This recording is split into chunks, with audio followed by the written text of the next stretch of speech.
ലബനാൻ അതിർത്തിയിൽ ഇസ്രായേൽ സൈന്യവും ഹിസ്ബുല്ല പോരാളികളും തമ്മിൽ സംഘർഷം രൂക്ഷമാകുന്നു. ലബനാനിൽ നിന്ന് സിറിയയിലേക്കുള്ള റോഡിൽ ഇസ്രായേൽ വ്യോമാക്രമണം നടത്തി. UN അഭയാർത്ഥി ക്യാമ്പിന് നേരെയുള്ള ആക്രമണത്തിൽ ഹമാസ് നേതാവടക്കം 4 പേർ കൊല്ലപ്പെട്ടു. ഇസ്രായേൽ വ്യോമാക്രമണത്തിൽ ഇതുവരെ കൊല്ലപ്പെട്ടവരുടെ എണ്ണം 2000 കവിഞ്ഞു. കൂടുതൽ വിവരങ്ങൾ മുജീബ് റഹ്മാൻ നൽകും. മുജീബ്, ഇപ്പോൾ ഗസയ്ക്ക് പിന്നാലെ ലബനനിലും കാര്യങ്ങൾ എത്രത്തോളം കലുഷിതമായി മാറുകയാണ്? ഏതൊക്കെ മേഖലകൾ കേന്ദ്രീകരിച്ചാണ് ഇസ്രായേലിന്റെ വ്യോമാക്രമണം?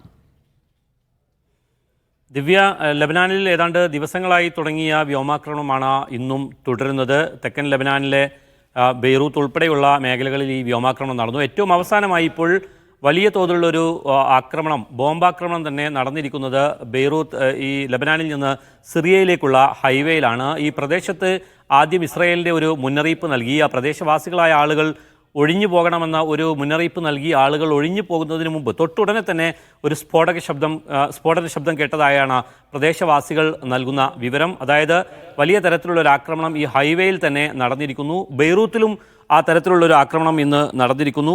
ഇന്നിപ്പോൾ ഏറ്റവും പുതിയ വിവരം, അതിശക്തമായ തിരിച്ചടിയും ഹിസ്ബുള്ളയുടെ ഭാഗത്തുനിന്ന് ഉണ്ടാവുന്നുണ്ട്. ഈ ലബനാനിലേക്ക് കരമാർഗം ഇസ്രായേൽ സേന കടന്നു കയറിയത് ഒഡേസ ഗ്രാമത്തിലൂടെയാണ്. അതുവഴിയാണ് ഇസ്രായേലിൽ നിന്ന് നേരിട്ട് കരമാർഗം എത്തിച്ചേരാവുന്ന ഒരു വഴി. ഈ വഴിയിൽ തന്നെയാണ് എല്ലാ സൈനികരും ഈ ലബനാനിലേക്ക് കടന്നു കയറിയത്. ലബനാനിലേക്ക് കടന്നു കയറിയ സൈനികർക്ക് ആദ്യഘട്ടത്തിൽ അതുവഴി വരുന്നതിന് വലിയ തടസ്സങ്ങളുണ്ടായില്ല. കൂടുതൽ സൈനികർ അങ്ങോട്ടേക്ക് കയറി വന്നതോടുകൂടി ഹിസ്ബുള്ളയുടെ ഭാഗത്തുനിന്നുള്ള പ്രത്യാക്രമണം അതിരൂക്ഷമായി തന്നെ അവിടെ നടന്നു. നിരവധി സൈനികർക്ക് പരിക്കേറ്റതായി ഹിസ്ബുള്ള അവകാശപ്പെടുന്നുണ്ട്. എത്രത്തോളം രൂക്ഷമായ സംഘർഷമാണ് നടക്കുന്നത് എന്നതിനെ സംബന്ധിച്ച് പക്ഷേ ഇസ്രായേൽ ഇതുവരെ സ്ഥിരീകരണങ്ങളൊന്നും നൽകിയിട്ടില്ല. അതോടൊപ്പം തന്നെ ഈ ആറോണിലെ മറൂൺ അൽ റാസ് പ്രദേശം കഴിഞ്ഞ ദിവസം ഈ കടന്നു കയറിയ കരമാർഗമെത്തിയ സൈനികർ വലിയ തരത്തിൽ ഈ ഗ്രാമീണരെ, പ്രദേശവാസികളെ കുടിയൊഴിപ്പിക്കാൻ വേണ്ടി ശ്രമം നടന്ന ഒരു പ്രദേശമാണ്. ഈ മറൂൺ അൽ റാസിലും ഇന്നിപ്പോൾ സൈനികർ ഏറ്റുമുട്ടിയിട്ടുണ്ട്.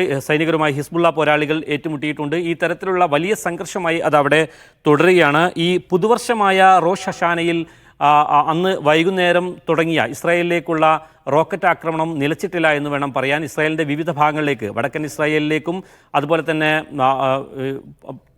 ഹൈഫ ഉൾപ്പെടെയുള്ള വിവിധ നഗരങ്ങളിലേക്കും ഹിസ്ബുള്ളയുടെ ഭാഗത്തുള്ള റോക്കറ്റ് ആക്രമണം ഇപ്പോഴും തുടരുകയാണ്. UN അഭയാർത്ഥി ക്യാമ്പിന് നേരെയുള്ള ആക്രമണത്തിൽ 4 പേരാണ് ഇന്ന് കൊല്ലപ്പെട്ടിട്ടുള്ളത്. ഹമാസിൻ്റെ സൈനിക ഓഫീസറായ സയ്യിദ് അത്തല്ല അലിയും കുടുംബവുമാണ് ഇന്ന് കൊല്ലപ്പെട്ടിട്ടുള്ളത് എന്ന് ഹമാസ് തന്നെ ഇപ്പോൾ സ്ഥിരീകരിക്കുകയും ചെയ്തിട്ടുണ്ട്. ഇത് ഹമാസ് നേതാവ് കൊല്ലപ്പെടാനുള്ളൊരു കാരണം ഇതൊരു ഇസ്രായേലി ഫലസ്തീനികളുടെ ഒരു അഭയാർത്ഥി ക്യാമ്പാണ്. UN ഏജൻസിയായ യുനർവ നടത്തുന്ന ഒരു അഭയാർത്ഥി ക്യാമ്പിന് നേരെയാണ് ഇന്ന് ഈ ആക്രമണം ഉണ്ടായിരിക്കുന്നത് എന്നുള്ളതാണ്. വടക്കൻ ഇസ്രായേലിലെ കാഫിരിയാഫിലേക്കും അതുപോലെ തന്നെ കാഫർ ജലാദിയയിലേക്കും എല്ലാം ഈ ഹിസ്ബുള്ളയുടെ റോക്കറ്റ് ആക്രമണം ഇന്ന് ഉണ്ടായിട്ടുണ്ട്. ഇസ്രായേലിൻ്റെ വ്യോമാക്രമണത്തിൽ ഇതുവരെ ലബനാനിൽ കൊല്ലപ്പെട്ടവരുടെ എണ്ണം 2000 കടന്നിരിക്കുന്നു. അതിലും ഏറ്റവും വലിയൊരു വാർത്ത എന്ന് പറയുന്നത് ഇതുവരെ 12 ലക്ഷത്തോളം ആളുകൾ ലബനാനിൽ നിന്ന് വീടൊഴിഞ്ഞ് പോകേണ്ടുന്ന സാഹചര്യങ്ങൾ വന്നിരിക്കുന്നു. വ്യോമാക്രമണം ആണ് ഏറ്റവും കൂടുതൽ അവിടെ നടന്നിരിക്കുന്നത്. കടയാക്രമണം തുടങ്ങിയെങ്കിലും അതിൽ വലിയ നേട്ടങ്ങൾ ഉണ്ടാക്കാൻ ഇസ്രായേലിന് സാധിച്ചിട്ടില്ല എന്ന് മാത്രമല്ല, വലിയ തരത്തിലുള്ള നഷ്ടങ്ങൾ, സൈനിക നാശം ഉൾപ്പെടെയുള്ള നഷ്ടങ്ങൾ ഇസ്രായേലിന് ഈ കരയാക്രമണത്തിലൂടെ ലബനാനിൽ നിന്ന് ഉണ്ടായിട്ടുണ്ട്. പക്ഷേ വ്യോമാക്രമണം അതിശക്തമാണ്. പല മേഖലകളിൽ നിന്നും ആളുകൾ ഒഴിഞ്ഞു പോകുന്നു. 12 ലക്ഷത്തോളം ആളുകൾ വീടൊഴിഞ്ഞു പോയിരിക്കുന്നു. അവരിൽ പലരും സിറിയയിലേക്ക് കടന്നിരിക്കുന്നു.